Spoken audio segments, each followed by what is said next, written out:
तो मैं सबसे पहले तो स्वागत करूंगा अमित जी का, सचिव हैं वो, कि आपने समय दिया इस आज की ये जो ऑनलाइन बैठक है उसके लिए। फिर हमारे जितने भी जॉनी जी हैं युवा संगठन से, और गांव के जितने भी साथी जुड़े हैं, टीचर्स हो गए और जितने भी और साथी जुड़े हैं। फिर अटल भूजल हमारी एक सरकारी योजना है, उससे कुछ अधिकारी जुड़े हुए हैं। फिर सेल्फ हेल्प ग्रुप से कुछ हमारे अधिकारी जुड़े हुए हैं। फिर स्वच्छ भारत अभियान से कुछ अधिकारी हमारे जुड़े हुए हैं। सबका स्वागत है और सभी को अभिनंदन। आज का जो ये विषय है, जो चांदला डूंगरवास, जैसे जॉनी जी और अमित जी ज्यादा बता पाएंगे, कि पच गांव में आता है। ये टौदी ब्लॉक का हिस्सा है ये गांव।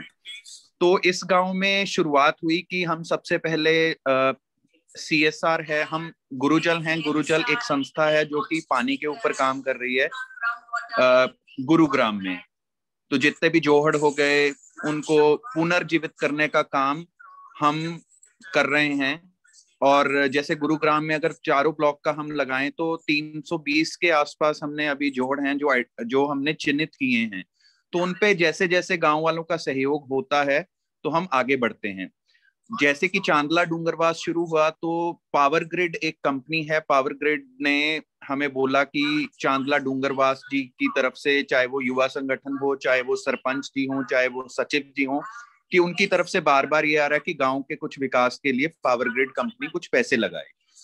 तो जब हमें ये पता लगा तो हमें सबसे पहले ये पता था कि गुरुग्राम की ये स्थिति बन चुकी है कि गुरुग्राम में डार्क जोन डिक्लेयर किया गया है। नीति आयोग, जो कि हमारी सरकारी सेंट्रल केंद्रीय संस्थान है नीति आयोग, उसने गुरुग्राम को डार्क जोन डिक्लेयर किया गया है।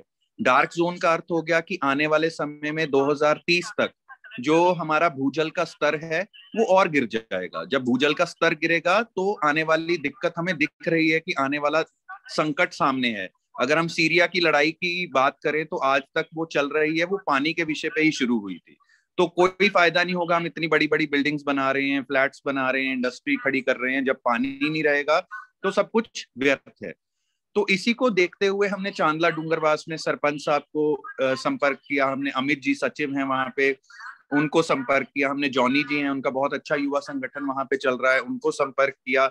वहां के स्कूल को संपर्क किया, उनकी अध्यापकों को संपर्क किया, आशा वर्कर्स को संपर्क किया। तो हम समाज के जितने भी अंग हैं उनको जोड़ के चलना चाहते हैं, ये हमारा उद्देश्य है। और फिर हमने जब बात की कि आपके गांव में एक जोहड़ है और वो मंदिर के पास है, जब हम वहां पहुंचे तो हमने देखा कि मंदिर की इतनी अच्छी इन्होंने व्यवस्था करके रखी हुई है, इतना अच्छा इन्होंने मेंटेन किया हुआ है, चाहे वो युवा संगठन हो, पूरे गांव ने बहुत ही सराहनीय काम इन्होंने मंदिर के लिए किया हुआ है। तो हमें थोड़ी आस बनी कि हाँ, हम ये जोहड़ को पुनर्जीवित करेंगे, पैसा लगेगा अगर किसी कंपनी का तो ये गांव उसको संभाल सकता है।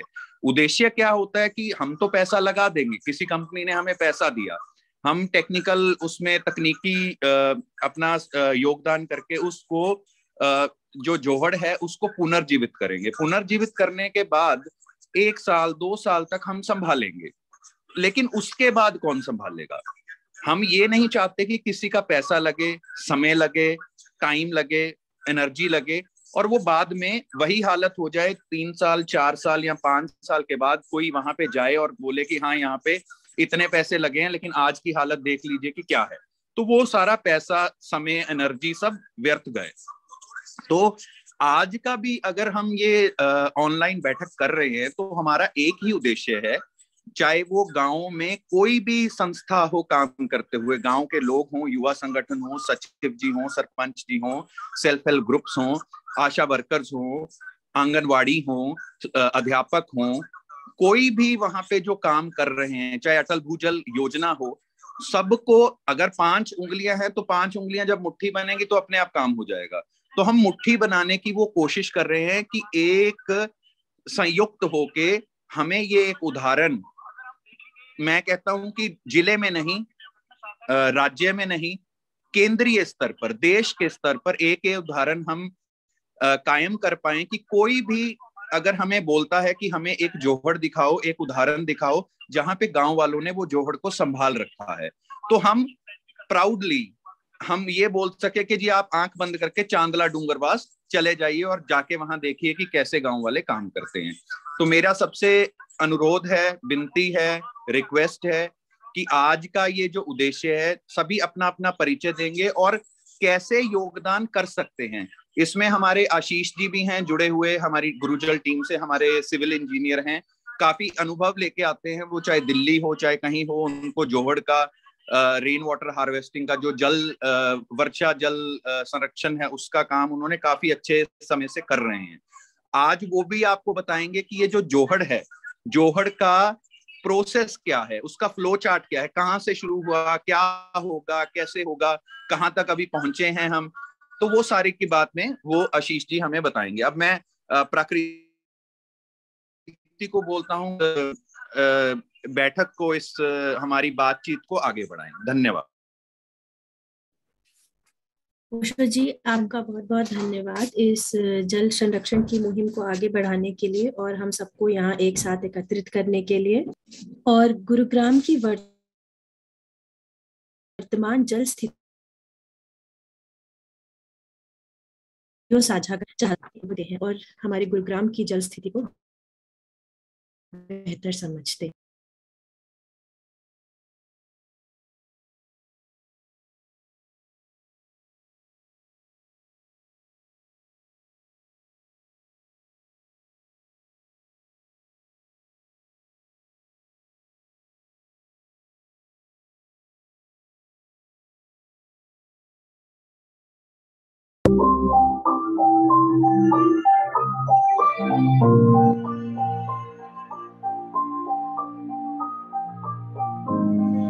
भूमिगत जल जो है वो सालों तक नीचे जाकर के एक स्वच्छ जल के रूप में जमाव होता है, और हम उसका दोहन जब कर रहे हैं, उस दोहन को हम इतना तेजी से कर रहे हैं कि वो जल स्तर जो है नीचे का घट रहा है। पानी की समस्या तो यहाँ शुरू से ही है। पानी गंदा भी आता है, तो गंदा ही पानी हम खुद घर में भी पीते हैं।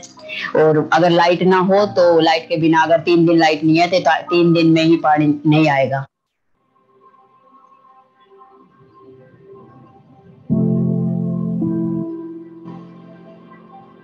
हमारा जो ट्रेडिशनल तरीका रहा है गांव में पानी को के स्रोतों को जो बचा करके रखने का है, वो था हमारा जोहड़ के रूप में। गांव कोशिश करता था पूरी तरह बारिश का पानी शुद्ध इसमें आए, और इससे जनजीवन बहुत अच्छा चल रहा था। बट जो बारिश अब कम होने की वजह से और कुछ इंडस्ट्री ने जमीन लेने की वजह से जो पानी इसमें आना चाहिए वो नहीं आ पा रहा। जब तक जोहड़ों के अंदर बरसाती पानी आता था सब चीज अच्छी थी, जल का लेवल भी ऊपर उठा हुआ था। जिस टाइम से बारिश कम हुई है और पानी आता नहीं, तो जोहड़ सूख के सारे जोहड़ कूड़े के उस चीज में तब्दील हो चुके हैं लगभग मैक्सिमम गाँवों के। कुछ जगह मैंने देखा है लोग बागों ने उसको कवर करके कहीं ना कहीं बिल्डिंगें भी उनके अंदर बना दी है।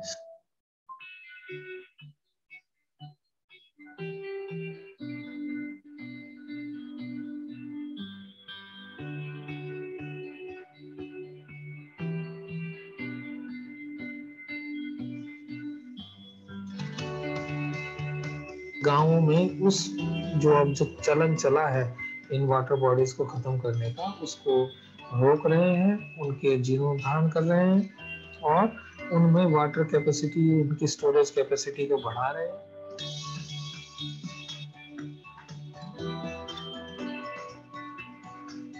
हमने अभी गांव के अंदर एक आरओ का प्लांट लगवाया है। जिस आरओ के प्लांट में पानी, पीने का पानी हर घर को स्वच्छ जल पहुंचे। अभी जो हमने रेन वाटर हार्वेस्टिंग, हमारे जो सरकारी बिल्डिंग है, स्कूल्स है, प्राइमरी स्कूल है, हाई स्कूल है, उनके अंदर हमने 12 rain water harvesting, proper rain water harvesting है। अलग से चैम्बर भी है, 3-3 फीट है और 25-30 फुट तक उनका हमने एक वो वेल बनाया हुआ है। उसके बाद फिर हमारा बोर उसके अंदर हो रहा है। ये फिल्टर स्टील का कंटेनर है और इसके अंदर हम पहले 12 mm की मोटी रोडी डालते हैं। उसके बाद एक तांबे का पात्र है, उसमें हम छेद करके उसको डालते हैं। उसके कंटेनर का दूसरा जो निशान है, वहां तक हम पानी भरने के बाद उसमें रेत डालते हैं। रेत डालने के बाद उसमें हाथ डाल के उसको लेवल करते हैं। लेवल होने के बाद ये देखते हैं कि पाइप जो बाहर लगा हुआ वो लीकेज तो नहीं है। अगर लीकेज हुआ तो हमारा फिल्टर सही से नहीं लगा।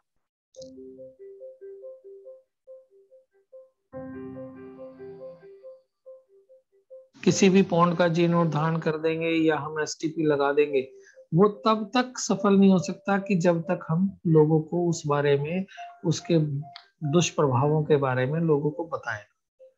तो हमारी जो गुरुजल की टीम है, ये काम करने के साथ साथ सामाजिक कार्य में उनके साथ बैठ करके, उनके साथ, गांव के साथ ये परियोजना को बनाती है।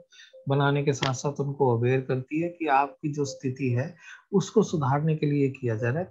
और पीछे जहाँ खुला पानी चल रहा था वहाँ हमने टैप से बंद करा के, और वो भी हमने बंद करा दिए हैं। तो अब हमारे गांव में जल जो है ना, बर्बादी वाला जो पानी था वो अब काफी लेवल पे खत्म हो चुका है। पेड़ ज्यादा लगाने चाहिए, अगर छुट्टियों में वाल नहीं है तो वाल लगाने चाहिए, वेस्ट पानी को वेस्ट नहीं करना चाहिए। अगर हमें 2 बाल्टी की जरूरत है तो एक में थोड़ा काम करना चाहिए। भैंस को नहलाने के लिए पाइप यूज नहीं करना चाहिए, डब्बे का इस्तेमाल करना चाहिए। पोछे को भी पोछा लगाना, जैसे अगर फिल्टर का जो वैसा गंदा पानी है वो पेड़ वेड़ में डाल दो, वैसे वेस्ट मत डालो अगर बिजली वाला फिल्टर है तो।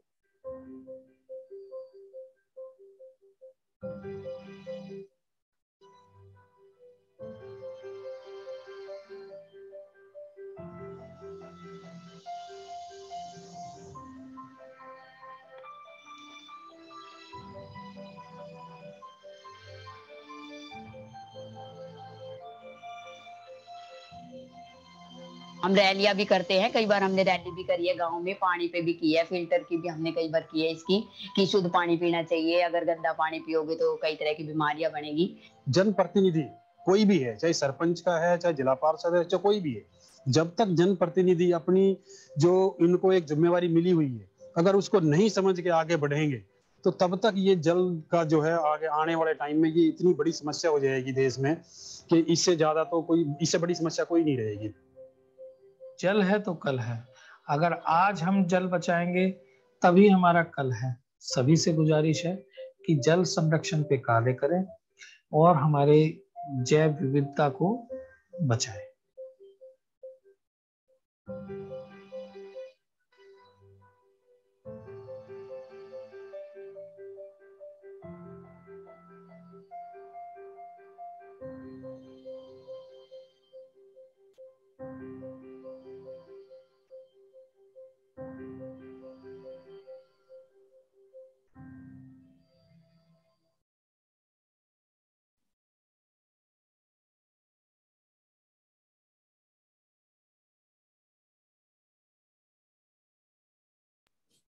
धन्यवाद आप सभी को, आपके धीरज के लिए और इस वीडियो को हमारे साथ देखने के लिए। मैं आशा करती हूँ अब हम गुरुग्राम की जल स्थिति को एक बेहतर तरह से समझ पा रहे हैं। मैं इसके बाद हमारी टीम से आशीष जी का स्वागत करना चाहती हूँ, जो हमें जोहर से संबंधित टेक्नोलॉजी का विवरण देंगे। आशीष जी। थैंक यू प्रकृति जी। मेरे सभी पार्टिसिपेंट्स को नमस्कार। मैं आशीष कुमार तिवारी गुरुजल में भी कार्यरत हूँ एज अ सिविल इंजीनियर। जैसे कि आप सभी लोग को ज्ञात है कि गुरुजल पॉन्ड रेस्टोरेशन और rain water harvesting, water conservation, इसके ऊपर इंटेंसिवली काम कर रहा है गुड़गांव डिस्ट्रिक्ट में। तो उसी प्रोग्राम के तहत, उसी प्रोजेक्ट के तहत एक प्रोजेक्ट हमारा चांदा डुगरवास में, जो कि फंडेड है, पावर ग्रिड एक PSU है उससे फंडेड है।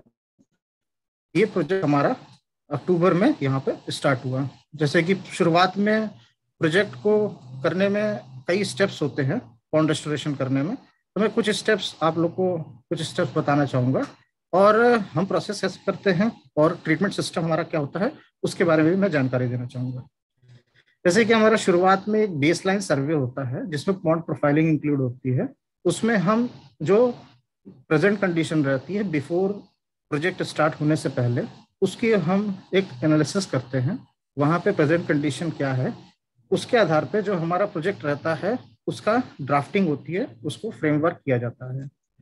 जैसे कि चांदला डुगरवास में जो पॉन्ड प्रोफाइलिंग हुई थी उसमें ज़्यादातर जो वेस्ट वाटर है वो 2-3 इनलेट से आ रहा था, जो कि एक जगह चैनलाइज नहीं था, कई जगह से उसमें पॉल्यूटेड वाटर आ रहा था।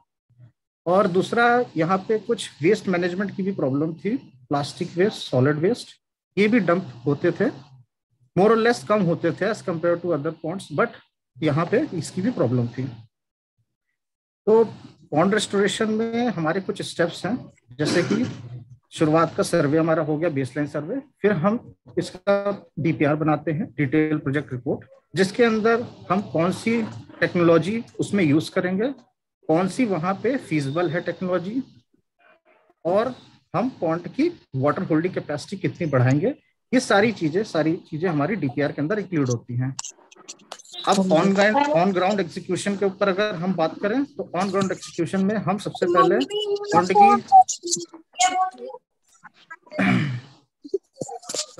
पॉन्ड की शुरुआत से डीवाटरिंग करते हैं। डीवाटरिंग करने की इसलिए जरूरत पड़ती है, हमें डिसिल्टिंग उसकी करनी पड़ती है। जो भी हमारी स्लज है, प्लास्टिक वेस्ट है, सॉलिड वेस्ट है, जो सिल्ट है हमारी, जो कई सालों से उसमें अंदर है, जो कि पर्कुलेशन के रेट को रोकती है, इस वजह से हमें वहां पे डिसिल्टिंग का एक प्रोसेस करना पड़ता है। साथ ही साथ हम एक वेस्ट वाटर ट्रीटमेंट प्लांट वहां पे बना रहे हैं अभी, जो कि हमारी रूट जोन टेक्नोलॉजी है। रूट जोन टेक्नोलॉजी हमारी जो है वो जीरो एनर्जी एफिशिएंट टेक्नोलॉजी है। इसमें ना ही इलेक्ट्रिसिटी और ना ही कोई थर्मल एनर्जी का यूज होता है। इसमें सिंपल, इस टेक्नोलॉजी में हम पानी को 2-3 टैंकों के माध्यम से गुजारते हैं। उसके बाद वो पानी कुछ फिल्टर मीडिया, कुछ लेयर होती है फिल्टर मीडिया की, उसके थ्रू वो पानी छनते हुए जाता है, और उसके ऊपर कुछ हमारे वीड्स प्लांट रहते हैं, कैना रहता है, उसके थ्रू ये पानी ट्रीट होता है। तो अभी हमारा ऑन ग्राउंड एग्जीक्यूशन वहां पे चल रहा है। इस प्रोजेक्ट को हमने अक्टूबर में स्टार्ट किया था और by the end of March हम उसको वहां पे कंप्लीट कर लेंगे। कुछ इम्पैक्ट जो हमारे हैं इस प्रोजेक्ट के रिगार्डिंग, हम 12,500 किलो लीटर पानी हर साल वहां पे रिचार्ज होगा इस प्रोजेक्ट के माध्यम से। जैसे कि पानी रिचार्ज, अगर साफ पानी रिचार्ज होता है तो हमारे जो एक्विफर हैं, जो हमारे बोरवेल हैं आसपास, वो कभी पॉल्यूट नहीं होते हैं। लेकिन अगर वहीं गंदा पानी रिचार्ज होता है तो उसकी वजह से हमारे आसपास की पानी की क्वालिटी भी खराब हो जाती है। इस वजह से हमें यहाँ पे एक ट्रीटमेंट प्लांट सेटअप भी करना पड़ता है, जो कि हमारा 150 KLD का है, 1,50,000 लीटर का KLD प्लांट है, जो हमारा मैक्सिमम इनपुट है उस गांव का जो पानी आता है वेस्ट वाटर। उसके बाद जो पॉन्ड की वाटर होल्डिंग कैपेसिटी है, बारिश में पॉन्ड ओवरफ्लो ना करे, इस वजह से हमने वाटर होल्डिंग कैपेसिटी उसकी 21,175 क्यूबिक मीटर वहां पे क्रिएट की है एज पर डाटा। इसी के साथ ही साथ हम इस प्रोजेक्ट के आगे जो गांव वालों के हमारे और जो हमारे स्टेक होल्डर के जो सुझाव हैं उनको भी हमने इसमें कॉर्पोरेट किया है, और साथ ही साथ जो भी हेल्प होती है वो निरंतर गांव वालों से हमें मिलती रहती है। धन्यवाद आशीष जी। अब मैं आपके साथ हमारे साथ यहाँ पे बाकी जितने भी हितधारक हैं उनके साथ एक और वीडियो में साझा करना चाहूंगी, जिससे कि आप चांदा डूंगरवास में हमारे जोहड़ के निर्माण में जो अभी कार्य प्रगति पर चल रहा है उसके बारे में आप जान पाए, और वहाँ पे हम समुदाय के साथ कैसे इस चीज को लेके आगे बढ़ रहे हैं उसकी आपको एक झलक दिखाना चाहते हैं।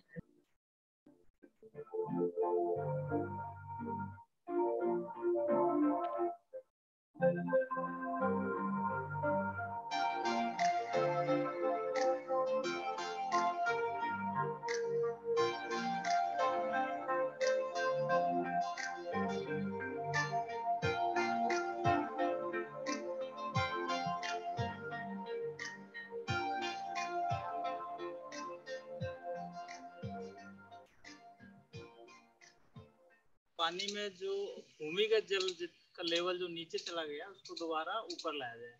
तो इसी श्रेणी में ये एक कार्य है जो पावर ग्रिड गुरुजल के साथ मिलकर कर रही है। स्ट्रक्चर है हमारा इस रिजर्वेशन का, उसमें वॉकवे भी रहेगा, आसपास हरियाली भी रहेगी।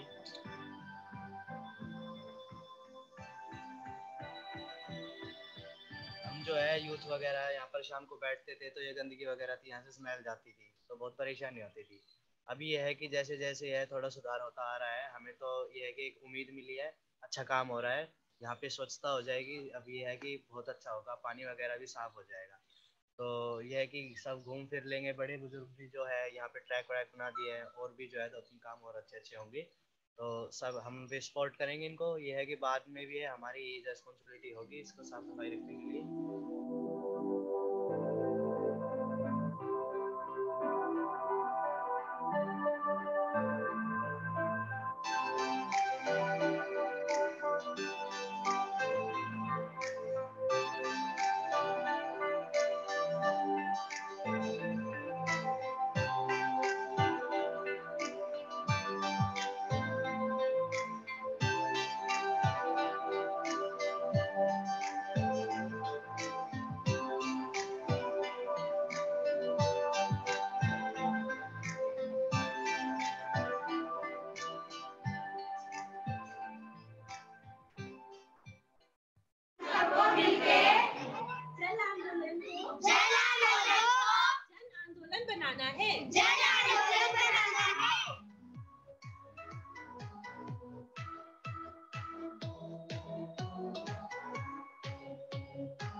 इसके बाद मैं हमारे सचिव जी को बुलाना चाहती हूँ।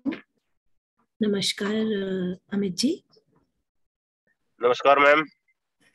कृपया आप सभी को संबोधित करें और अपने विचार हमारे साथ साझा करें। नमस्कार सर। मैडम मेरा तो इतना ही सुझाव है, जो हमारी WS है इसको हम एक्टिवेट कर देंगे। जी सर, आप BWSC के बारे में बात कर रहे हैं। सर, इसको करने से काफी इसमें भी सुधार आएगा और बाकी गांव वालों तक उनकी रीच भी बढ़ेगी। जी के बाद में आप यहाँ पे प्रेजेंट हमारे अटल भूजल टीम के मेंबर्स हैं, मैं उनका स्वागत करना चाहती हूँ। मैं प्रवीण जी से रिक्वेस्ट करती हूँ कि प्रवीण जी आप अपने विचार हमारे अटल भूजल मतलब जो भी हम कर रहे हैं उसके अंतर्गत, इस योजना के अंदर, उसके बारे में कृपया हमें बताएं प्रवीण जी। नमस्कार सभी को। नमस्कार मैम, मैं प्रवीण कुमार अटल भूजल से। नमस्कार सर। एक्चुअली जैसे कि सर ने बताया कि आने वाले समय में पानी की बहुत ज्यादा मुश्किलें बढ़ने को है। हम इतनी बड़ी बड़ी बिल्डिंगें बना रहे हैं, ये हमारी बिल्डिंगें बिना पानी के व्यर्थ रहेंगी। इसी को लेकर सेंट्रल गवर्नमेंट ने और वर्ल्ड बैंक ने एक प्रोजेक्ट चलाया है, भूजल योजना। काफी सारे आए, काफी कार्य गई, आपको पता है कितना हुआ है। अब गवर्नमेंट स्कीम को लेकर प्लान है, ग्राउंड लेवल पे जाकर से मिलके एक वाटर प्लान बनाया जाएगा।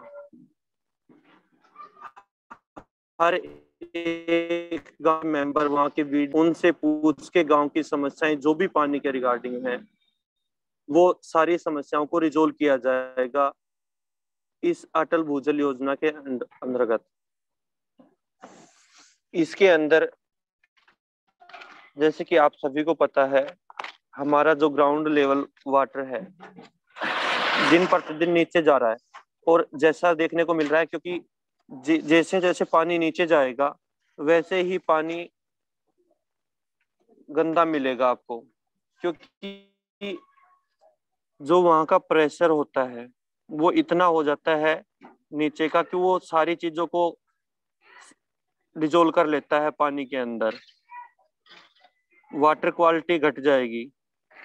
इसी के रिगार्डिंग गवर्नमेंट ने ये प्लान चालू किया है, वाटर सिक्योरिटी प्लान, जिसके अंदर हमें वर्षा का जो शुद्ध जल होता है उसको हमारे एक्वीफर में डालना है, यानी कि धरती के नीचे जमीन में डालना है।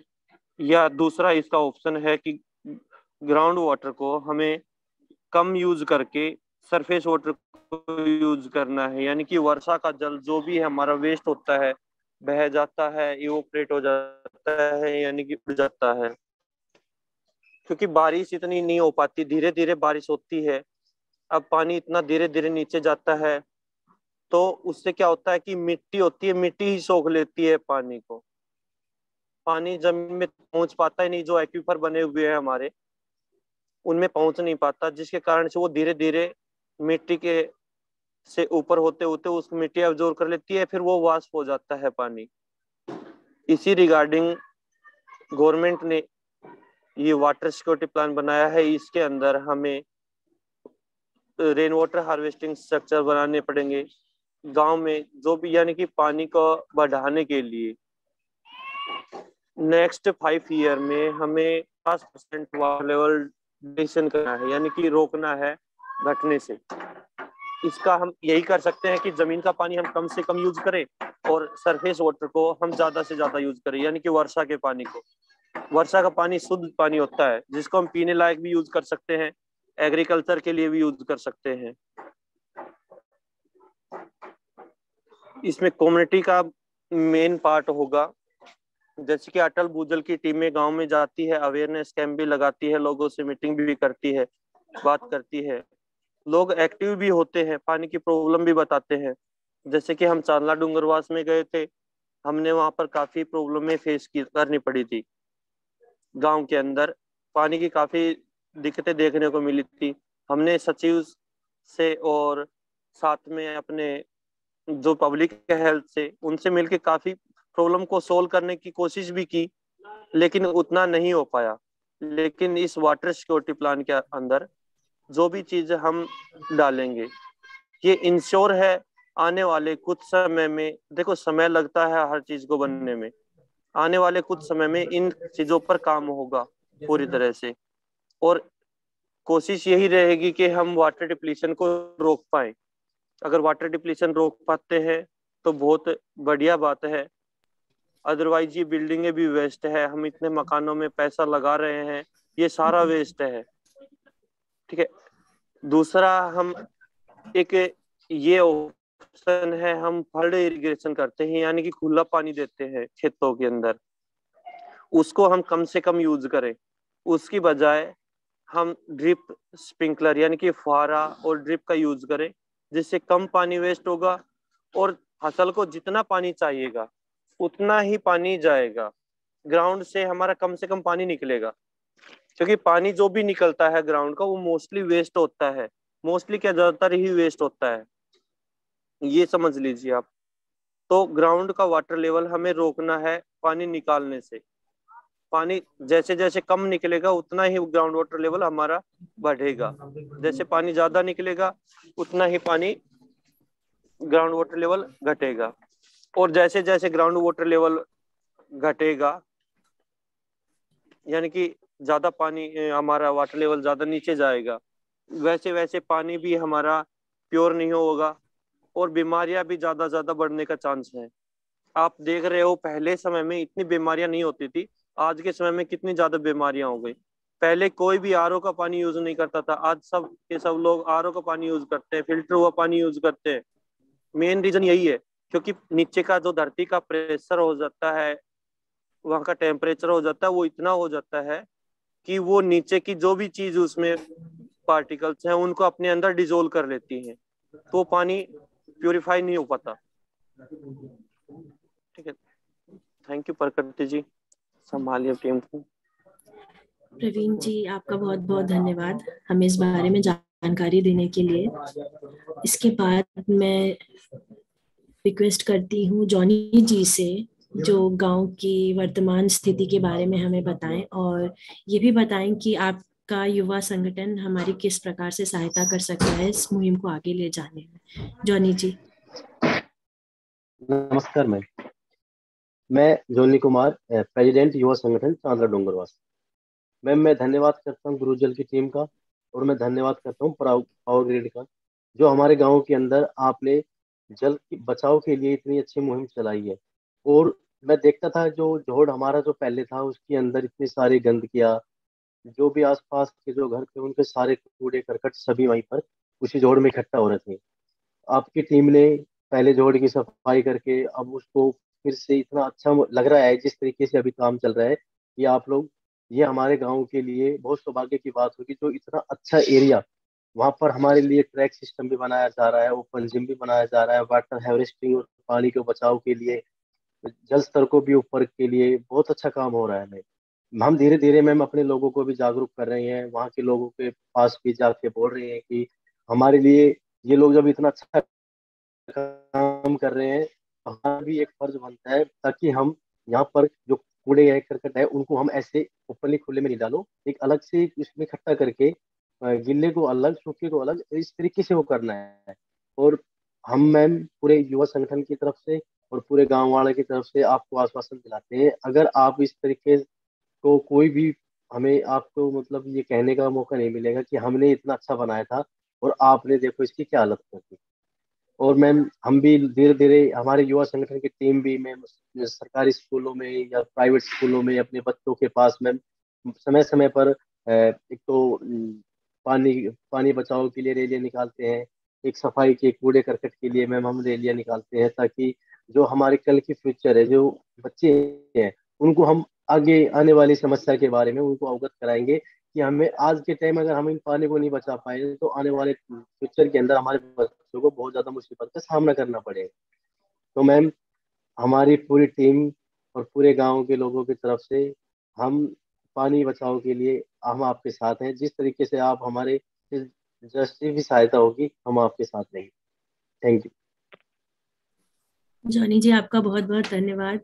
मैं यही आशा करती हूँ कि जैसा आप वादा कर रहे हैं इस वादे को हम लोग और आगे लेके जा पाए और सब लोग साथ दें और हमारी परियोजना और भी अच्छे से आगे बढ़े। इसके बाद मैं रिक्वेस्ट करती हूँ स्वच्छ भारत मिशन से मिनी जी से, जो यहाँ के, जी मिनी जी आप लाइन पे हैं। Good morning ma'am. जी गुड आफ्टरनून मैम।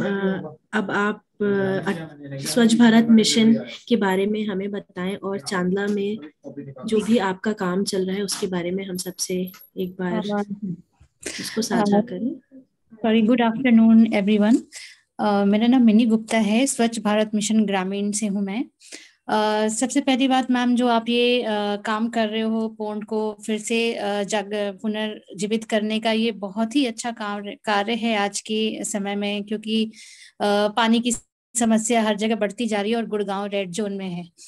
तो स्वच्छ भारत मिशन ग्रामीण के अंतर्गत कार्य करते हुए मुझे बहुत खुशी होगी ये बताने में कि हम आपके साथ पूरा सहयोग करेंगे।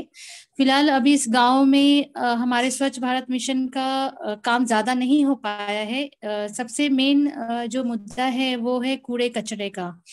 अभी हमारे प्रोजेक्ट में ठोस कचरा मैनेजमेंट का कार्य जो है सबसे महत्वपूर्ण कार्य माना जा रहा है और हम कर भी रहे हैं कई पंचायतों में। तो चांडा डूंगरवास में कचरा शेड बनाने के लिए हमने फंड जारी किया हुआ है, लेकिन अभी वो किसी कारण से बन नहीं पाया है और जल्दी हम इसका काम शुरू करवा देंगे।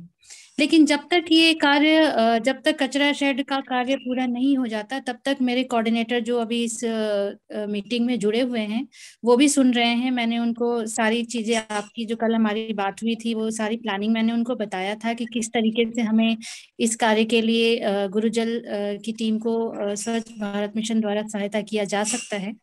तो इसमें हमने ये प्लान किया है कि अभी हमारे पास सक्षम भी है, तो कम्युनिटी मीटिंग करके इस पंचायत में एक जगह चिन्हित करके और जो सफाई कर्मचारी है उसको भी हम ट्रेनिंग दे देंगे कि अभी जो भी आप कूड़ा कचरा इकट्ठा करते हैं वो एक ही जगह डालें और उसको वहां से ही अलग अलग आप ठोस कचरे में भी जो कूड़ा निकलता है जो बेचने लायक है उसको अलग कर, गत्ते यानी और भी जो सामान है, जूते चप्पल जो भी वेस्ट है वो अलग करके, और जो उसी में जो बायोडिग्रेडेबल है जिससे हम कुछ खाद वाद बना सकते हैं उसको भी आप अलग करें। तो ऐसी ट्रेनिंग हम उनको देंगे। साथ ही जो घर घर जाके लोगों को ये बताएंगे कि किस तरीके से वो अपने कूड़े कचरे को उन सफाई कर्मचारी को ही दें, वो इधर उधर ना फेंके। और साथ ही उनको ये भी बताना जरूरी है कि जहाँ पे आप ये काम शुरू करा रहे हैं वो भी उनकी जिम्मेदारी बनती है कि वो इसका ध्यान रखें कि जो भी कार्य इनके गांव के लिए दूसरे लोग जिम्मेदारी ले रहे हैं कि आपके गांव में ये हम सुविधा, एक पौंड जैसी एक प्राकृतिक संपदा हम उनको दे रहे हैं, वो उनकी जिम्मेदारी बनती है कि वो उसकी सफाई रखें और उसका ध्यान रखें कि वहां तक कूड़ा ना पहुंचे, ना ही प्लास्टिक कचरा पहुंचे।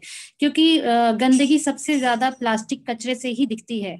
क्योंकि जब भी हम एक चीज और है कि गांव में जो कचरा निकलता है वो ज्यादातर ऐसा कचरा नहीं होता जो ज्यादा पर्यावरण को प्रदूषित करे, लेकिन सबसे मेन होता है प्लास्टिक का कचरा। तो इस पर हम ज्यादा फोकस करेंगे कि वो अपने कचरे को घर से ही अलग करके सफाई कर्मचारी को दें। और साथ में नित्य प्रतिदिन वो उनकी भी एक कार्य बनता है कि उस पौंड को वो उसकी सफाई का ध्यान रखे और वहां जाके वो जो भी कर सकते हैं ब्यूटिफिकेशन का काम, कभी पौधारोपण कर दिया, कभी कुछ कर दिया। तो एक कम्युनिटी लेवल पे प्रोग्राम जो है वो कम्युनिटी के मेंबर्स को इकट्ठा करके हमारे स्वच्छ भारत मिशन जो भी टीम है वो टाइम टू टाइम कराती रहेगी।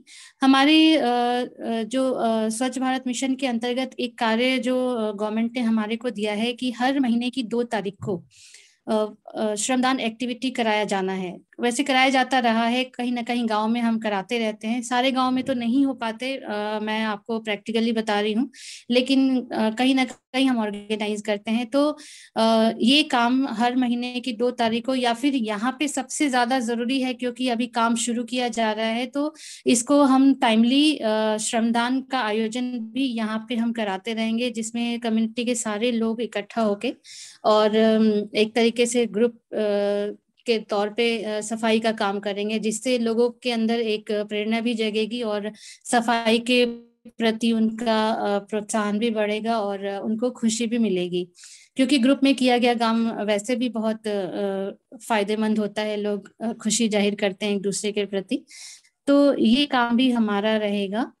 और साथ में जैसे मैंने बताया डोर टू डोर जब जाके लोगों को समझाया जाता है तब इसका भी इम्पैक्ट काफी अच्छा पड़ता है।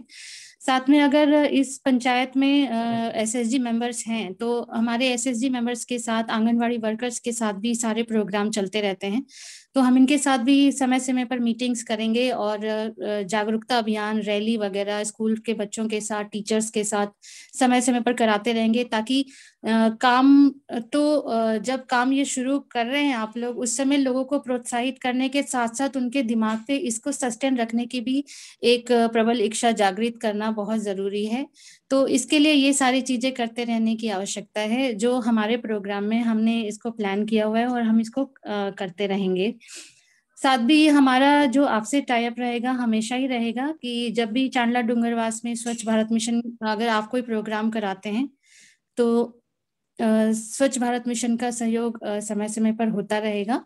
इसके अलावा कोई आईसी एक्टिविटीज वगैरह टाइम टाइम पे हम प्लान करके आपके साथ हम कराते रहेंगे। मैम हेलो जी, शुक्रिया मिनी जी हमें इस बारे में बताने के लिए। तो जी, जैसे बाकी सब लोग भी यहाँ पे मौजूद हैं, सब समझ पा रहे हैं इस चीज को कि कचरे का एक जो प्रबंधन है वो कितना जरूरी है। हम लोग कितनी सी अच्छी परियोजना बना के ले आए, जब तक कि हम लोग छोटी छोटी चीजों का ख्याल नहीं रखेंगे तो तब तक हमारा काम जिस तरह से हम चाहते हैं उस तरह से नहीं हो पाएगा। सारे लोग हम लोग एक तरह से प्रण लें कि अपने खुद के स्तर पे हम सब चीजों का ख्याल रखें, अपने परिवार वालों को इस सब चीजों के लिए जागरूक करें। परिवार के साथ साथ आप अपने समुदाय में भी इस बात को आगे लेके जाएं। ये मीटिंग्स आज हो रही हैं, हम लोग अब आने वाले टाइम में जब कोविड की स्थिति बेहतर होगी तो हम लोग एक बार सब लोग फिजिकली भी मिलेंगे, बट सिर्फ ही मिलते रहना और मीटिंग करना ही शायद काफी ना हो। आगे यही है कि जो चीजें हम लोग आज डिस्कस कर रहे हैं उसको हम लोग लाइफ में अपने इम्प्लीमेंट कर पाए। तो इसके बाद मैं दीप्ति जी से रिक्वेस्ट करती हूँ। दीप्ति जी हमारे डिस्ट्रिक्ट प्रोग्राम मैनेजर हैं नेशनल रूरल लाइवलीहुड मिशन की। Deepti ji, over to you.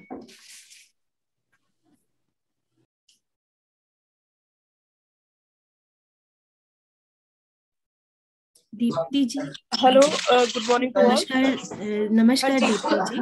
नमस्ते जी, नमस्ते। प्रकृति मैम, मैं ये बोल रही थी कि जैसे मेरी कल बात हुई थी जी मैडम, मैं अभी सारा ये सुन भी पा रही थी, और मीनवाइल क्योंकि हमारा दूसरा कोई मीटिंग का शेड्यूल चल रहा है, हम उसमें भी बिजी थे।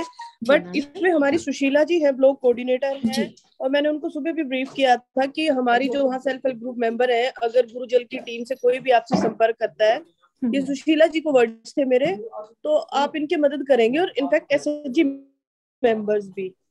और सुशीला जी ने भी हमें पूरा विश्वास दिखाया है हमेशा की तरह कि आपकी टीम की तरफ से किसी भी प्रकार की मदद उनके गांव के स्तर पर अगर आपको जरूरत पड़ती है तो वो आपकी हेल्प, वो खुद भी एज इंडिविजुअल एज स्टाफ और समूह की जो हमारी बहनें हैं उनकी तरफ से भी आपको मैम पूरी वहाँ पे मदद मिलेगी। अब देखना ये कि किस प्रकार से हम इसमें आपस में सभी कनेक्ट हो पाते हैं, बिकॉज उनके लिए भी नया है। और जितना मुझे पता लगा कि हमारे ये जो आउटर साइड पे इनका जो ये आपका जोड़ वाला कंसेप्ट है, उस तरफ हमारे सेल्फ हेल्प ग्रुप सभी कोई मतलब एज सच वहाँ पे कोई एक्टिव सेल्फ हेल्प ग्रुप हमारा भी वर्किंग नहीं है। तो उन्होंने कहा था कि जैसे कि कोई भी किसी भी प्रकार से अगर आपकी तरफ से गाइडेंस मिलती है या फिर कोई किसी भी तरह का कोई रिक्वेस्ट आता है तो डेफिनेटली हम आपके साथ वहाँ रहेंगे मैम। बहुत बहुत धन्यवाद दीप्ति जी। दीप्ति जी के बाद मैं रिक्वेस्ट करती हूँ हमारी सुशीला मैडम से कि सुशीला जी कृपया आप बाकियों को आप संबोधित करें और अपने बारे में हमें बताएं। सुशीला जी।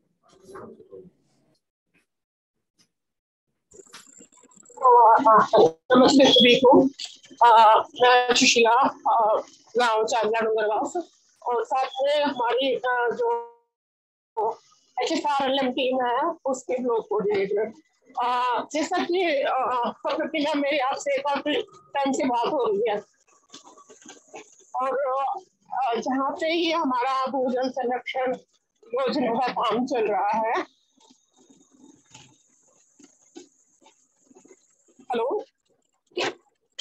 हेलो, आपकी आवाज आ रही है? जी मैडम, आपकी आवाज आ रही है। जी बताइए। जैसा क्योंकि अभी जो भूजल योजना का काम चल रहा है वो एक्चुअली राज्य की हमारी कहानी में है, और हमारे 7 से 8 सेल्फ हेल्प ग्रुप है वो गांव के अंदर बने हुए हैं, और वो मतलब प्रॉपर एक्टिव है, महिलाएं एक्टिव काम करती है वहाँ पे। और हम कोशिश करेंगे कि राजा की रानी में भी वो अपने सेल्फ हेल्प ग्रुप बनाए, और जहाँ पे भी हमारी टीम का योगदान होगा हम पूरी तरह से आपके साथ हैं। पर मेरी एक आपसे रिक्वेस्ट है कि एक बार आप लोग हमारे सेल्फ हेल्प ग्रुप के साथ पर्सनली मीटिंग कर लें। जी बिल्कुल मैम, अभी सिर्फ कोविड की स्थिति को देखते हुए हम लोग ये वेबिनार ही होस्ट कर पा रहे हैं, अदरवाइज तो ये कि आइडिया भी यही रहता है कि हम लोग सबसे सामने सामने जाके मिले, क्योंकि उसका अलग असर पड़ता है। तो जी बिल्कुल, बस आने वाले समय में जैसे आपके सुझाव रहे हम लोग इसको आगे लेके जाएंगे। साथ में आपके मंच के माध्यम से कहना चाहूंगी जो हमारे युवा संगठन के प्रधान जी हैं उनसे भी मैं रिक्वेस्ट करती हूँ कि आप इस तरह का कोई काम में प्रोग्राम करते हैं तो हमारे सेल्फ हेल्प ग्रुप को साथ ले ताकि ना भागीदारी बराबर मिले। जी मैडम, आज इसी के लिए हम लोग सारे एकत्रित इसीलिए हुए कि आज सबका एक दूसरे से परिचय हो पाए, सो दैट आने वाले जो भी चीजें हम लोग करते हैं एक दूसरे को बताते रहें और साथ में आगे बढ़ते रहें। जी मैम, मेरी पूरी टीम और हमारे महिलाओं के जितने भी घर है, परिवार है, बच्चे हैं, हम सब मिलकर आपकी पूरी तरह से हमारे जो भी हेल्प होती है वो हम करेंगे। और मैं एक बार विजिट कराना भी चाहूंगी अपने मेंबर को वहाँ पे ले जाके कि किस तरह का काम गाँव में चल रहा है, ताकि अभी तो मुझे ही खुद 10 दिन पहले ही पता चला कि हमारे गांव में इस तरह का कुछ काम चल रहा है, तो मुझे भी बड़ी हैरानी हुई कि हम गांव में रहते हैं, हमें नहीं पता कि हो क्या रहा है गांव में। तो इसलिए कहीं ना कहीं युवा संगठन को पता है तो वो भी हमें अवगत करा सकते हैं, क्योंकि हम हैं सारे एक ही गाँव के। अभी ना मुझे पता चला, अच्छा लगा, और ये बहुत जरूरी भी है। और कहीं ना कहीं हम महिला सशक्तिकरण के ऊपर काम करते हैं, वो भी इसका ही एक हिस्सा है। थैंक यू मैम, आपने आज इतनी अच्छी मीटिंग ऑर्गेनाइज की। बट थोड़ा मैं खुद अभी उस हालत में नहीं हूँ कि मैं आपसे ज्यादा लंबी बात करूँ, फिर मिलके नेक्स्ट टाइम करते। Thank you. जी शुक्रिया बहुत बहुत आपका सुशीला जी, आज आपने टाइम निकाला। मैं आज आपके कुछ पर्सनल चीज़ों को भी जानती थी कि आपके लिए बहुत मुश्किल था आज मीटिंग में आना, लेकिन आज आप यहाँ आए, इसके लिए मैं बहुत बहुत धन्यवाद आपको देना चाहती हूँ। इसके बाद मैं अपनी टीम से आशीष जी को एक बार फिर से बुलाना चाहती हूँ। आशीष जी, अब आप सबके साथ ये बताएं कि जो हमारी जब परियोजना पूरी हो जाएगी उसके बाद हम उसके ऑपरेशन और मेंटेनेंस के लिए बाकी लोगों की कितनी साथ का जरूरत होगा आने वाले टाइम में। जी प्रगति जी, धन्यवाद। अभी जैसे कि प्रोजेक्ट की सक्सेस तय होती है कि प्रोजेक्ट कितने दिनों तक वो सक्सेसफुल रहा, ना कि सिर्फ एक साल में कंस्ट्रक्शन हो गया और उसके बाद प्रोजेक्ट सक्सेसफुल हो गया। हमें कम से कम इस प्रोजेक्ट की सक्सेस को इस तरह से देखना पड़ेगा कि इसके बनने के बाद जो इसकी ऑपरेशन और मेंटेनेंस है वो टाइम टू टाइम हो सके और इसकी ओनरशिप भी ली जा सके गांव वालों के माध्यम से। जैसे कि प्लांट में पानी साफ होना, उसमें कई चीजों का ध्यान रखना पड़ता है। जैसे कि जो भी पानी हमारा नालियों में आ रहा है, एक तो सभी को एक ये जिम्मेदारी लेनी पड़ेगी कि घर से बाहर अगर हम कुछ प्लास्टिक वेस्ट फेंक रहे हैं तो नालियों में ना बह के जाए। दूसरा, वहां पे हम स्क्रीन चेम्बर भी कई बना रहे हैं, तो स्क्रीन चेम्बर अगर निरंतर साफ होते रहेंगे टाइम टू टाइम तो कहीं ना कहीं वो हमारे प्लांट को डिस्टर्ब नहीं करेंगे, क्योंकि प्लांट में जो फिल्ट्रेशन का प्रोसेस है वो कहीं ना कहीं डिस्टर्ब होता है अगर उसमें कूड़े की, प्लास्टिक की छोटी छोटी पत्तियां कुछ हो गया, अगर वो जाके फंस जाते हैं, तो इसका थोड़ा महत्वपूर्ण ध्यान रखना पड़ेगा। दूसरा, जोहड़ में जो भी जोहड़ की बांध बन रहे हैं, जो भी बंद बन रही हैं जोहड़ की, वो चाहे हम उसको स्टेबल बना रहे हैं बट वो पहली बारिश में थोड़ा बहुत कहीं ना कहीं से इरोजन वो होता है, that is the natural process. तो उसकी मरम्मत बारिश के बाद भी लगेगी। दूसरा, जो हम वहां पे फेंसिंग कर रहेंगे आने वाले टाइम में, तो मेरा यही निवेदन है कि फेंसिंग करने के बाद हम उसी रूट का इस्तेमाल करें जहां पे हमारे गेट्स लगे हों अंदर आने के और जाने के, ताकि हमारी जो फेंसिंग रहे वो भी लंबे समय तक स्टेबल रह पाए वहां पे। वरना अगर ट्रेसपासिंग हर जगह से होने लगी तो उसका जो पर्पस है वो खत्म हो जाएगा। उसके बाद हमारा जो एक आखिरी मुद्दा है, मेन है कि जैसे घास हम जो वहां पे लगाएंगे, जो पेड़ लगाएंगे, उसकी निरंतर रूप से कटिंग हो सके, पेड़ों की छटाई हो सके, ताकि उसका जो उद्देश्य है वो हमारा पूर्ण हो सके। तो ऑपरेशन और मेंटेनेंस की कुछ मुख्य यही चीजें हैं। प्रोजेक्ट खत्म होने के बाद मैं गांव वालों के साथ फिजिकली ट्रेनिंग भी करूंगा ऑपरेशन एंड मेंटेनेंस के ऊपर, ताकि और इसको करीब से जाना जा सके। और हमने कई जगह इसको एक्सपेरिमेंट भी किया है, हमारे कई जगह प्रोजेक्ट चल रहे हैं, कंप्लीटेड भी हो चुके हैं। तो वहाँ के जो हमारे अनुभव हैं वो हम आपके साथ शेयर करेंगे कि हमें वहाँ पे कौन कौन सी दिक्कतें आई, गांव वालों के साथ हमने मिलके वहाँ पे कैसे उसका निवारण किया। अगर अभी किसी को कोई भी सवाल हो या कोई भी सजेशन हो तो कृपया आप पूछ सकते हैं। जी बहुत बहुत धन्यवाद आशीष जी। हमारे साथ आंगनवाड़ी की सदस्य जुड़ी हुई हैं, प्रमिला जी। प्रमिला जी, आप अपने जो आप सवाल कर रहे थे उसको बताएं और बाकी लोगों से भी आप। जी प्रमिला जी, आपको आवाज आ रही है? हेलो जी नमस्कार प्रमिला जी। मैं परमिला बोल रही हूँ चांदला डूंगरवास राज्य की ढाणी से, आंगनबाड़ी वर्कर। और नमस्कार जैसे हम आपको सपोर्ट करेंगे। और मैं मतलब मेरा मैडम एक सवाल ये था कि मैंने कल ही देखा कि मैं थोड़ी सी मतलब बिजी थी, तो आपको भी पता है भाई, तो मैं कल ही देखा है मैंने, जैसे गलियों में मतलब शिविर का काम चल रहा है, तो मंदिर से आंगनबाड़ी की तरफ आते हैं तो लेफ्ट साइड बन गया है और राइट साइड के लिए वो ये बोल रहे हैं कि नहीं इधर नहीं शिविर नहीं दबेंगे। तो मैडम मैं यही पूछना चाहती थी कि मतलब कौन देख रहा है इस काम को भाई? अगर भाई पानी सारा ही घरों का पानी सारा ही अगर जोड़ में चला जाए तो अच्छा ही है, नहीं तो मतलब गलियों में भरा रहेगा तो अच्छा थोड़ी लगता है मैडम। तो मैं इसी बारे में जानना चाहती थी। मैं चाहती हूँ कि राइट साइड भी मतलब गलियों में सील दबवाया जाए। और जी धन्यवाद प्रमिला जी। जी हाँ जी धन्यवाद प्रमिला जी, आपका सुझाव और क्वेश्चन पूछना का उसमें क्या है कि मेरी तरफ से डायरेक्शन है कि जितने भी वेस्ट वाटर पाइप हैं वो सारे कनेक्ट होंगे सीवर लाइन के थ्रू, और हम कोई भी आउटलेट नहीं छोड़ेंगे, किसी भी घर का कोई भी आउटलेट हम नहीं छोड़ेंगे जहां तक हमारी पॉसिबिलिटी है। अभी ये सीवर लाइन का काम मेरे ख्याल से हाल फिलहाल में परसों से चालू हुआ है। मेरी नेक्स्ट विजिट वहां पे होगी, कल की विजिट होगी, तो कल मैं उसको इस चीजों को देखूंगा कि सारे पाइप्स प्रॉपरली दब रहे हैं कि नहीं दब रहे हैं। और राइट लेफ्ट का तो मुझे अंदाजा नहीं है, उसमें ये है कि जो अगर जहां पे स्पेस मिलेगा वहां से सीवर लाइन दब रही है। मैं इसको एक बार साइड में जरूर देखना चाहूंगा। मंदिर से और मेरी आंगनबाड़ी की तरफ आते हैं तो लेफ्ट साइड तो दब चुके हैं और राइट साइड भी स्पेस है, क्योंकि पानी का नल जो वो है वो एक तरफ से है और बीच में जो जगह खाली पड़ी है स्पेस है बहुत ज्यादा।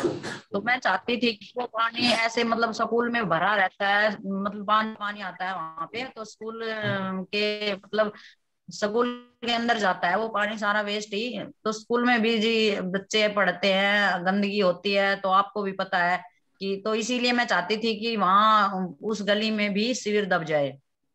जी प्रमिला जी उसका मैं उपाय निकालूंगा, एक बार मैं साइट विजिट करके। नमस्कार प्रमिला जी, मैं ओशो हूँ जी।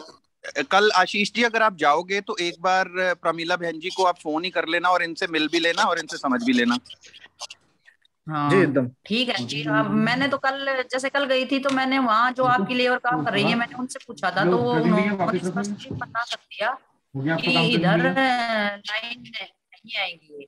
मैं बोली सर फिर मैंने मैडम के पास फोन किया, फिर मैडम बोली कि चलो मैं कल देखती हूँ मीटिंग में जाने के बाद, मेरे को भी इस बारे में नहीं पता है, तो इसीलिए मैंने ये क्वेश्चन किया है कि जी जैसे सारे घरों का पानी कम से कम भी उधर 10-12 घर है, तो 10-12 घरों का पानी अगर शिविर के जरिए जोड़ में आता है तो अच्छा ही है, लेकिन अब आप बताओ कि घर वाले तो पानी को कहीं ना कहीं तो निकालेंगे ही, और वो नालियों में ही भरा रहेगा, गलियों में ही भरा रहेगा, और गंदगी मतलब ज्यादा होती रहेगी, क्योंकि यहाँ पे राजा की ढाणी में कोई भी सफाई कर्मचारी नहीं है और ना ही डस्टबिन वगैरह है यहाँ, मतलब कोई भी सुविधा नहीं है। तो इसी वजह से मैं बोल रही थी अगर आप सपोर्ट करोगे तो भाई हम भी आपके साथ खड़े रहेंगे। अब अगर आप ही हमें सपोर्ट नहीं करोगे तो फिर अब आपको पता है लेडीज तो भाई हमें ही सुनाती है जो भी बातें सुनाती है। जी धन्यवाद। अभी मेरे पास ये जो भी ये प्रॉब्लम उठ के आई है मेरे पास जस्ट अभी ही आई है, इसको मैं एक बार साइट में जाके इसका जो भी उपाय है उसको मैं उपाय करने की कोशिश जरूर करूंगा। तो देख लो सर, हम तो चाहते हैं कि अच्छा है आस पड़ोस में साफ सफाई हो, भाई हमें भी उसका कुछ फायदा मिले, क्योंकि मेरी आंगनबाड़ी का पानी ही वेस्ट जा रहा है। मैं तो घर का तो मेरा जरूरी है ही, मैं तो चाहती हूँ मेरी आंगनबाड़ी जाए क्योंकि आंगनबाड़ी में प्ले स्कूल बनने जा रहे हैं, आपको पता है भाई प्ले स्कूल बनने जा रहे हैं, तो बच्चों के लिए तो सुविधाएं तो होनी चाहिए। एकदम आपकी बात एकदम सही है। और मैं तो जैसे कि आपने प्रॉब्लम रेस की है तो इसका सॉल्यूशन भी हम जरूर देंगे। थैंक्स जी। जी प्रमिला जी हमारे साथ स्वच्छ भारत मिशन से भी वहाँ के मेंबर जुड़े हुए हैं। मिनी जी जैसे कि आपने पूरी मीटिंग अटेंड करी थी तो आपने उनसे भी सुना चीज़ों के बारे में, तो अब इसे एक बार अभी हम लोग यहाँ पे सारे एकत्रित होके अपनी जो भी समस्याएं हैं वो सब डिस्कस कर रहे हैं, और यही कोशिश करेंगे कि आने वाले समय में इन सब का, हालांकि ठीक है इकट्ठे ही सब कुछ नहीं हो पाएगा। धन्यवाद आशीष जी। इसके बाद में एक बार फिर से रिक्वेस्ट करना चाहती हूँ हमारे अटल भूजल टीम के जो और भी सदस्य हैं, शिवम जी हैं और आशुतोष जी हैं, यदि वो अभी भी हमारे मीटिंग में जुड़े हुए हैं तो प्लीज अपने आप को अनम्यूट करें और हमें अटल भूजल की बाकी परियोजनाओं के बारे में बताएं कि कैसे हम सही फसल लगा के जल का संरक्षण कर सकते हैं, और बाकी जो भी चीजें आप समझे जरूरी हैं उसको हमारे साथ जरूर साझा करें। नहीं बचाना है हमें। हमारा अटल भूजल योजना में ना, आपका भी गुरुजल हो गए और जल जीवन मिशन हो गए, सभी योजनाओं में हमें पानी की बचत करनी है जितनी भी है, और फसलों के उसमें हम ड्रिप स्प्रिंकलर का अगर उपयोग करते हैं उसमें हमारा पानी बहुत बचेगा। और एक हो गया फसल अपना कर फसलों को, जैसे हम गेहूं की जगह सरसों बोते हैं, बाजरे की जगह कपास की जगह बाजरा लगाते हैं, और उसमें सरकार हर जैसे फसल बदलने हैं 7,000 की सब्सिडी दे दिया है शायद। और जैसे हम गांव में जाते हैं, मैम गांव में जाने के बाद हम गांव वालों से बातें करते हैं, उनसे ही पूछते हैं कि आप कौन सी फसल, क्या आपको पहले आज से जैसे 10 साल 20 साल पहले क्या फसल बोते थे आप, और उनका ग्राउंड वाटर आज के 10-20 साल पहले कितने फुट पे था, अब कितने फुट पे चला गया। जी वो काफी सही बात है कि तब से लेकर के अब तक के जल स्तर में बहुत ज्यादा बदलाव आए हैं, तो उसी हिसाब से हमें लगता है कि हमें अपनी फसलों का भी ख्याल रखना है। मैम गांव वालों के साथ ही बैठ के एक प्यारे मैप बनाते, उसमें हम गांव वालों से पूछते हैं और टाइम स्केल मैप गांव वालों से पूछ के, जैसे आज के 30 साल 40 साल पहले क्या होते हैं, और ऐसे ग्राउंड वाटर की, और बारिश मतलब बारिश पहले कितनी होती थी अब कितनी होती है। जी बहुत बहुत धन्यवाद आपका शिवम जी। इसके बाद मैं एक बार फिर से रिक्वेस्ट करना चाहती हूँ हमारे युवा संगठन के जितने भी सदस्य हैं, एक उनमें से कोई एक आगे आए और आप बताएं आपके ग्राम की जो स्थिति है उसके बारे में कुछ बताएं, और आप किस तरह से अभी एक जिम्मेदारी ले सकते हैं इसका ख्याल रखने के लिए, हमारे जोहड़ का ख्याल रखने के लिए, कि एक तरह से देखिए वो आपकी ही धरोहर बन के रहेगी। हाँ जी मैम, मैं ये पूछना चाहती थी, जैसे मैं चांदला डूंगरवास में रहती हूँ, तो चांदला डूंगरवास 3 भागों में बटा हुआ है, और शायद आपको पता नहीं होगा, अगर कोई गांव के लोग इसमें जुड़े हैं उनको पता होगा कि चांदला डूंगरवास अब 3 भागों में बट चुका है। एक हमारी मोस्टली मतलब ज्यादा पॉपुलेशन है वो है, और उसके अलावा गाँव में जैसे कि जहाँ पे हमारे है जो सूबे वो गांव में भी इतने लोग हैं। इसके अलावा एक बीच में और अभी नई बस्ती हुई है नड़ा के नाम, तो मुझे समझ नहीं आ रहा कि जैसे पूरे गांव को इसका बेनिफिट किस तरह से हम दे पाएंगे, किस तरह से पूरे गांव की भागीदारी में जोड़ सकते हैं, क्योंकि गांव एक तरह से मतलब एक जगह पे नहीं है। ये था मेरा 25 साल से गाँव में रह रही हूँ, अब ढाणी में क्या होता है लोगों को नहीं पता।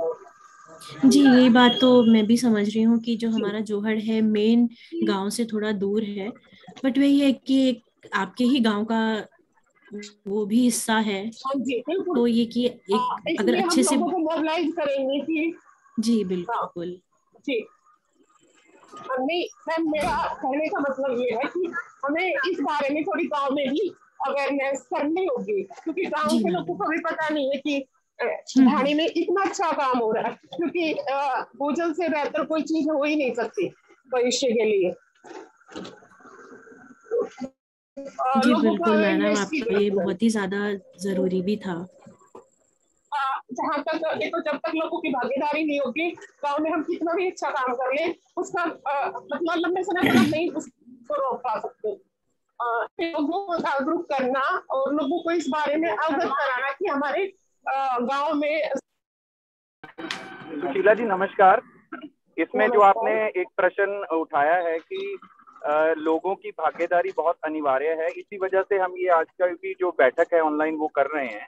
और हम आपसे ये सुझाव चाहते हैं, देखिए जो गुरुजल संस्था है उसके माध्यम से हम क्या कर सकते हैं कि हमारे पास एक वाहन है जिसमें टीवी लगा हुआ है, स्पीकर लगा हुआ है, तो उसका इस्तेमाल हम कर सकते हैं। अगर गाँव में फेरी हो जाए और स्पीकर में ये बात जो आज हम बात कर रहे हैं उसी विषय पे लोगों का ध्यान लगाया जाए, तो अगर आप वो चाहते हैं तो वो हम अपनी तरफ से करवा पाएंगे। अन्यथा अगर कोई और सुझाव है तो वो आप हमें बता सकती हैं। नहीं सर, जो आप बता रहे हो कि वो सुझाव भी आपका अच्छा है और उसे भी हम मतलब लागू करेंगे। साथ में मैं ये चाह रही थी हम लोगों को भी बताएं, मतलब छोटी छोटी मीटिंग करें और जो उस मीटिंग में भी आपके जैसे जो आप बता रहे हो फेरी वाला काम, और वो तो हो गया अलग से एक लोगों को एकत्रित करके हम माइक के द्वारा समझा सके, क्योंकि हर कोई ये चाहता है कि मेरा गांव अच्छा हो,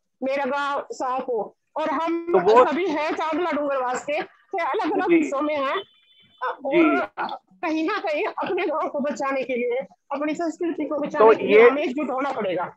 ये सुशीला जी आपका बहुत अच्छा सुझाव है। तो ऐसे करिए कि पहल आप कीजिए और हाँ जी बिल्कुल मैं पहल करूंगी। आप हम इस पर तैयार है, आप पहल कीजिए, डेट बताइए, टाइम बताइए, और आपको जो भी वहाँ पे चाहिए, माइक चाहिए, गाड़ी चाहिए, टीवी चाहिए, वो हम इसमें और कोई सुझाव हो तो वो भी बता सकते हैं।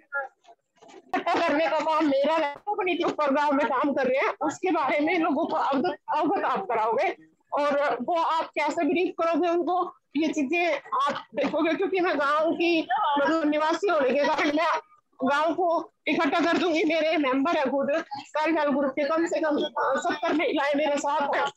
तो हम जब एक 70 महिलाओं का साथ होना मतलब 70 परिवारों तक वो बात देना। बिल्कुल सही कह रही हैं आप।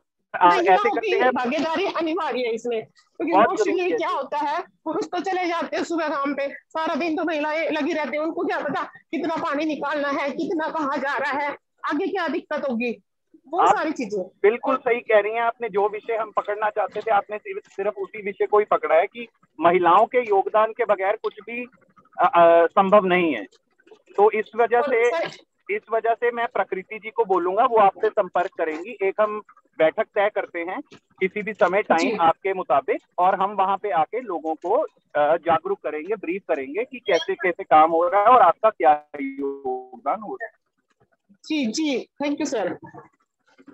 इसके अलावा सर अगर कोई ऐसा नियम बढ़ जाए ना कि जो पाइप से गाड़ी धोते हैं उनका अभी चालान कटे कुछ हो, तो मैं बड़ी खुश होंगी उससे। मेरी गली में रोज पाइप से लोग गाड़ी धोते हैं, इतना पानी वेस्ट करते हैं।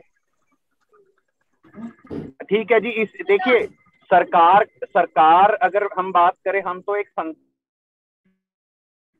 है, हम सरकार तक बात पहुंचे। आपका ये ऐसा कोई नियम होना चाहिए ना कि भाई ऐसे पानी वेस्ट करते हो आप। सुशीला जी नियम तो है, चलान का नियम भी है पानी वेस्ट करने का, लेकिन सरकार हमेशा ये चाहती है कि हम अपने नागरिकों को चलान ना काटे, उनको बातों से ही समझा पाए। ओके जी शुक्रिया आपका सुशीला जी, ये आपकी बहुत ही अच्छी एक पहल है और हम इसी विचार के साथ आगे ही बढ़ना चाहते हैं कि गांव की महिलाएं इस बारे में चीज़ों की जानकारी उन तक पहुंचे और वो हमारा इस चीज़ में सहयोग करें, क्योंकि उनके बिना तो चीज़ें काफ़ी मुश्किल हो जाती हैं। और जो आपने काफ़ी सही चीज़ कही कि बहुत इन्वॉल्वमेंट रहता है महिलाओं का, हमारी जितनी भी दैनिक जितनी भी क्रियाएं रहती हैं पूरे टाइम वो इन्वॉल्व रहती हैं, तो वो शायद इस चीज़ की इम्पोर्टेंस को और बेहतर समझेंगी और फिर इसको आगे ले जाने में हमारी सहायता करेंगी। तो सुशीला जी बिल्कुल जैसे कि आपने कहा, हम आगे आपसे बात करके कोऑर्डिनेट करते हैं, फिर बाकी आप महिलाओं तक उनसे मिलके और इस चीज़ को आगे लेके जाते हैं। आपका बहुत बहुत धन्यवाद सुशीला जी। जी साहिल, अब आप थोड़ा सा हमें बताएं कि आप गांव के युवाओं को कैसे एकत्रित कर सकते हैं, स्कूल जाने वाले बच्चों को, कॉलेज में पढ़ने वाले बच्चों को, कि वो अब इस चीज की गंभीरता को समझे, क्योंकि आने वाले टाइम में आप ही एक तरह से हितधारक होंगे।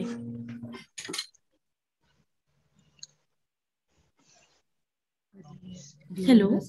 हाँ जी मैम, एक जो ये अभी बात चल रही थी कि अपनी जो वैन है उससे माइक के थ्रू हम गांव में जाके और एक टाइम रख के जी किसी दिन तो उनको इकट्ठा करके वहाँ पे बताया जाए उनको।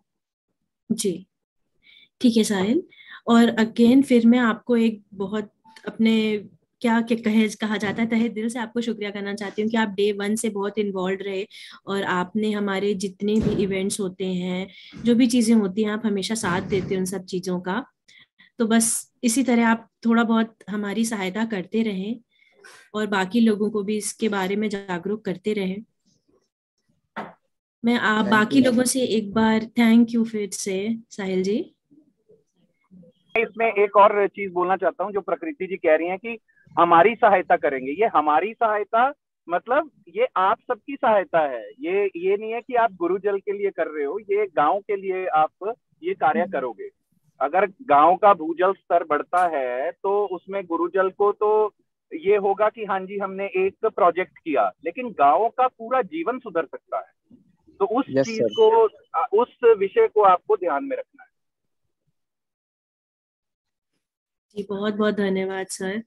आइडिया यही है कि जिस तरह से आज हम लोग मिले, इसी तरह से सब एकजुट रहें और इस गांव के विकास के लिए काम करें।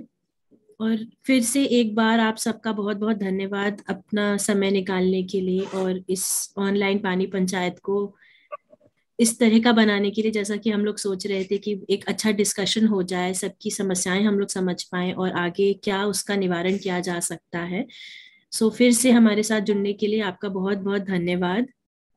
आशा करूंगी कि अब आप ऐसे टाइम में स्वस्थ रहें। आप सभी को फिर से नमस्कार।